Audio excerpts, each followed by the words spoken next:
तुम्हारे थे प्रभु जी, हम तुम्हारे हैं, हम तुम्हारे ही रहेंगे। ओ मेरे प्रियतम,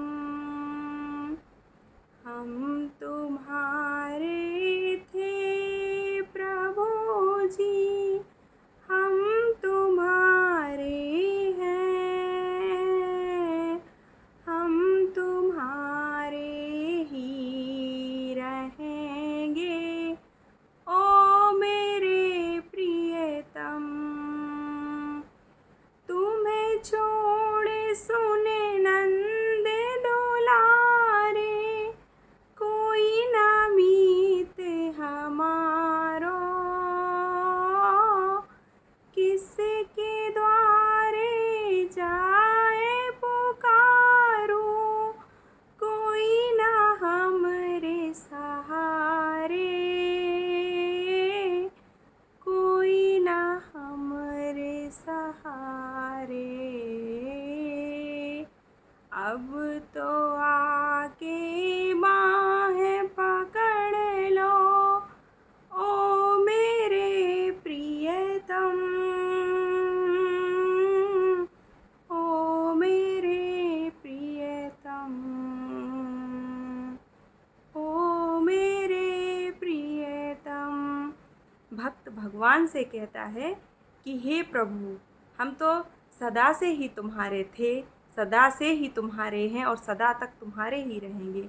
बस इस मोह रूपी संसार में फंस के हम ये बात भूल गए कि हे प्रभु, आप ही हमारे सच्चे साथी हो और आप ही हो जिनसे हमारा वास्तविक और शाश्वत संबंध है। परंतु जब हम इस संसार के भुलावे में भगवान को भूल जाते हैं तो इस दुनिया के रिश्ते नाते ही हमें सच्चे लगते हैं, परंतु ये वास्तविकता नहीं है। जो ईश्वर हैं उन्हीं से हमारा वास्तविक संबंध है। तो इस हृदय से ईश्वर के प्रति हमें अपनी पुकार रोज़ रखनी चाहिए कि हे प्रभु, हम तुम्हारे थे, तुम्हारे हैं और तुम्हारे ही रहेंगे। और हे प्रभु, हम तो अल्प बुद्धि मनुष्य हैं, कुछ भी नहीं जानते, फिर भी हे प्रभु अब थोड़ी सी बुद्धि जागी है तो हम अपने आप को आपको समर्पित करते हैं। तो हे प्रभु, आप तो सर्व समर्थ हो। हे प्रभु, अब आप हमें अपना लो और हे प्रभु, आप हमें अपना के अपने हृदय से लगा लो। तो जब भक्त इस प्रकार से भगवान से सच्चे हृदय से करुण पुकार करता है तो प्रभु उसकी करुण पुकार सुन के चुप नहीं बैठ पाते और सच्चे दिल की आवाज़ ईश्वर तक हमेशा ही पहुंचती है। और जब हम भगवान से सच्चे हृदय से प्रार्थना करते हैं तो भगवान देर नहीं लगाते हमें अपनाने में।